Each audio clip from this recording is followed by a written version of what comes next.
We're back again, Alex. We're back again. Yep. This time we're talking about union. Last week's was non-union. Today we're going to talk about the benefits of pretty much of going union, and some of the drawbacks of non-union. Drawbacks of non-union, but eventually, like, you have to, we all end up union. We all want to be there. It's what everyone aspires to. Yeah, it's like the big leagues, kind of, right? It's Stepping like, up to the plate. Yeah, it's like getting out the minors. Yeah. Okay, yeah. So let's talk about unions. What is a union, anyways? You know what a union is? Actually, no. Do you know the definition? The definition. Actually, you can pull the definition up for you, Alex. Let me see it here. The definition of a union: a labor union is an organization that acts as an intermediary between its members and the business that employs them. Okay. Okay. So pretty much it protects you. Yep. And it's I've seen a big difference. I've seen a big difference from being on non-union sets to working on actor sets. From the sheer size of a set to the Fuji to everything. Yeah, it's a step up. How it's run, absolutely. I mean, I think that also comes with the amount of guidelines and everything that union has to put in place for it to run as smooth as it does. Absolutely. And as big as it does. Yeah, absolutely. Whereas non-union is more so, I mean, people know what they're there to do, right? Like a production is a production regardless of union or non-union, but non-union, like you were saying, entirely different. Coming from mostly non-union work from the technical side, it's different based on what set you go on. You have some people who know what they're talking about, some people that don't know what they're doing. Yeah. And it's kind of like all over the place. So that's why I feel like a lot of people are scared to do, I don't know if they are scared, but like actors have a fear of non-union based on kind of like the horror stories that people tell of like certain productions and stuff, because there is no guidelines. There are no rules in place that protects the talent. I feel like the longer you do non-union work, the more, I guess you want to call it, scenarios you come across, or situations you get put into. But that's with life, man. You learn. You learn the good and the bad, but then you definitely can appreciate the union and everything that it represents and how it protects you and stuff. Especially when it comes to things like money, the biggest thing, right? Getting paid on time. You get paid when you get paid.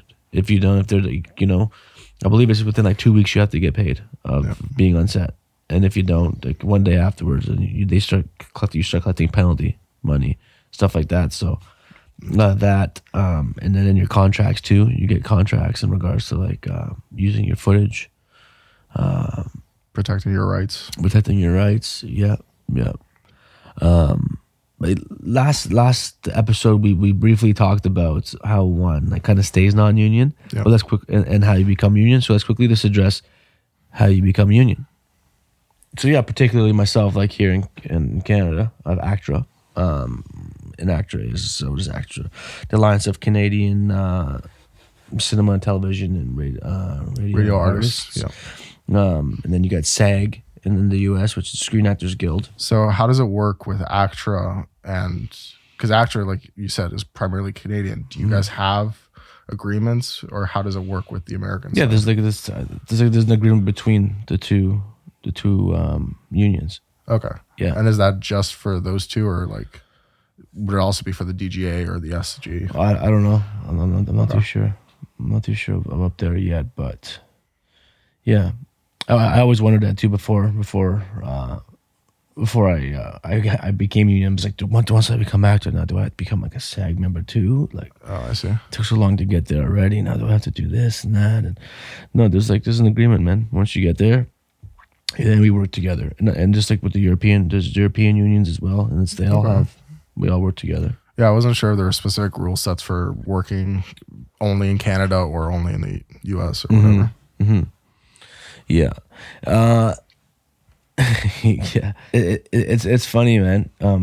We talked about a little last time about everybody wants to get that union card, get that ACTRA label or that SAG label. Once you do, you kind of have those limitations put on you.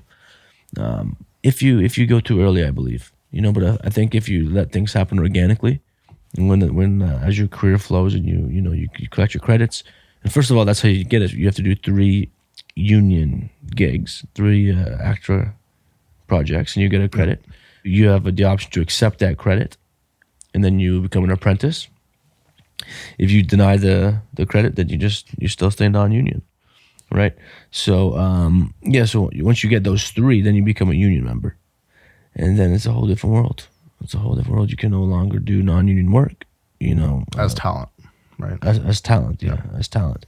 I know, like I've done union projects where the crew has been non-union. Yeah, I was gonna say. Yeah, because I come from an editing standpoint, and the majority of the projects I do are union, because they're they're high profile commercials, like for video games or trailers, and it's usually a company that outsources it. Yeah.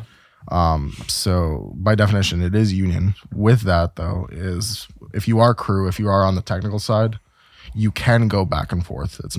You're not limited to stay union, because something that I'm wondering is why that's in place. Like, why does it separate talent from crew and the ability to go between the two? I don't know. Because that's a good question. Yeah, like I know a lot of people that I remember, because I learned about unions prior to me being in the union. I learned about unions through actors, right? Like the connections that I had, and I remember them saying to me like, "Oh, I've gone union. I can't do the film with you because or whatever." And I was afraid as an editor, getting to the point where now I can't do non-union work because I'm union. But then I realized that, I can go back and forth. So I don't understand why there is that difference between. I don't know. But I know, like for actors, we have to be very protected because we're very taken advantage of. Yeah. Very easily taken advantage of. Excuse me. You've heard so many horror stories, and especially non-union work. That's what I mean, right? Of non-union work. So that's what the union's there for. We're really put in place for that, and it can be challenging too. Like as a filmmaker, now, like when you're a filmmaker, you're an actor. You, at least for me and like a lot of my other actor friends, like we try to make our own films. Yeah. And through the years, it's been easy, but no problem. You write a script one day, you can make it the next, right? But now there's a long process you have to go through. Yeah. You have to get things approved, and it's a bit of a pain in the butt, but this is for a reason.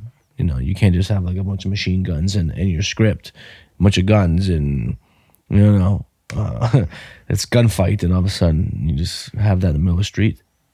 You have to have like a gun wrangler on set.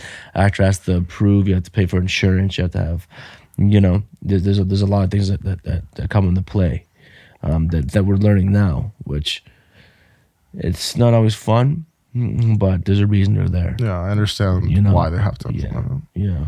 As an editor that has done union work, we don't necessarily, I haven't at least paid for a membership or anything like that. If you are an actor, do you have a yearly cost to be a part of it? You have your dues, your union dues. Okay, and what are those specifically? Like, what are the dues? Yeah.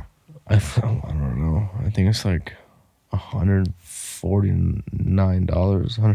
and the that year, goes towards actor to essentially protect you, right? Yeah, that's your actor dues. Okay. At the beginning, too, you have to pay some like initiation costs, but I don't know what those were. Those were years ago. Okay. I forget. But then you have your annual dues.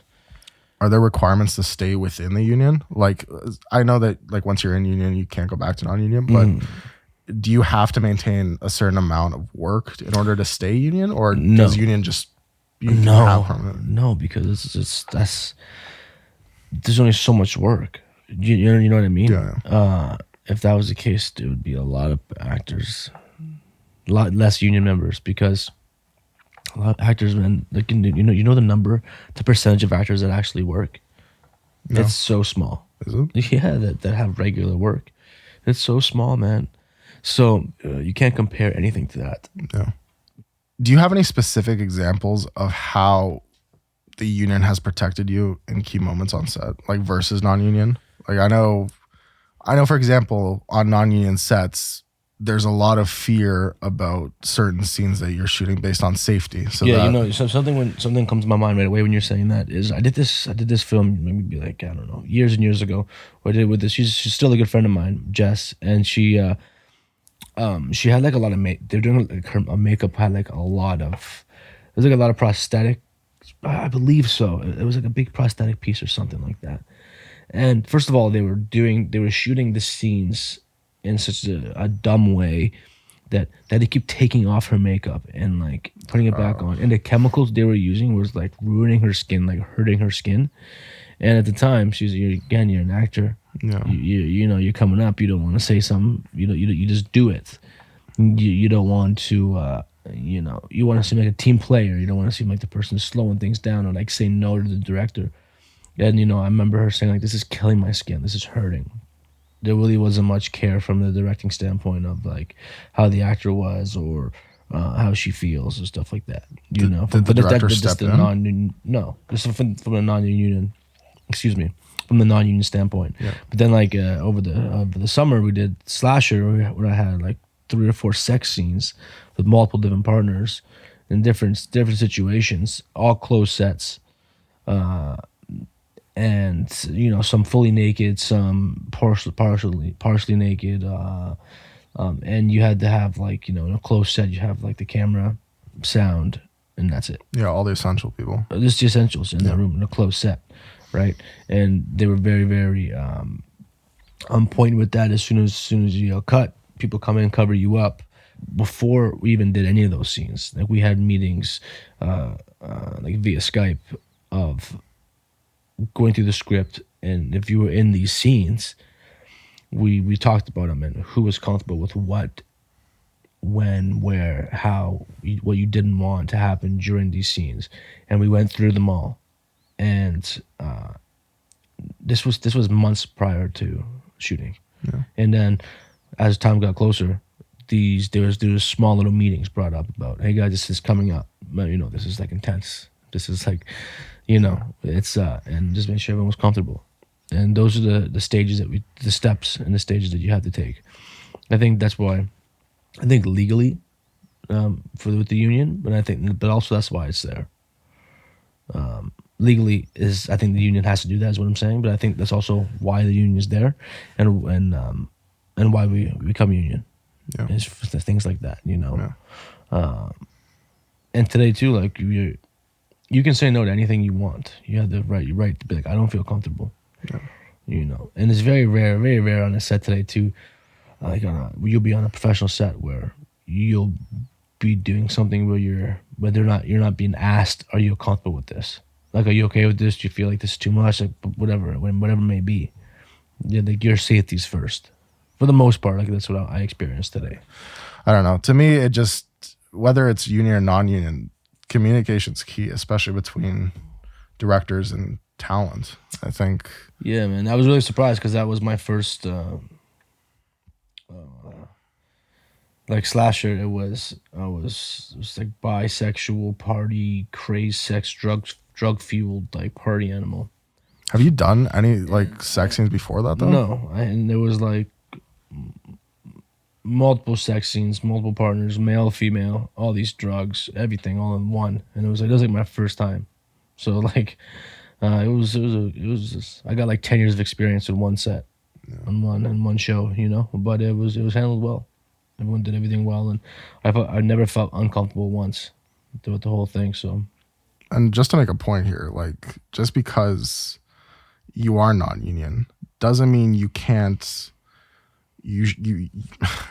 Union has all these safety procedures and everything that goes into like shooting a sex scene or whatever. But just because you aren't union and you are a director or you are making a film, that doesn't mean you shouldn't be implementing these sorts of things. Of course. I think you hear a lot about horror stories on non-union sets, and I'm sure that there's a lot of them.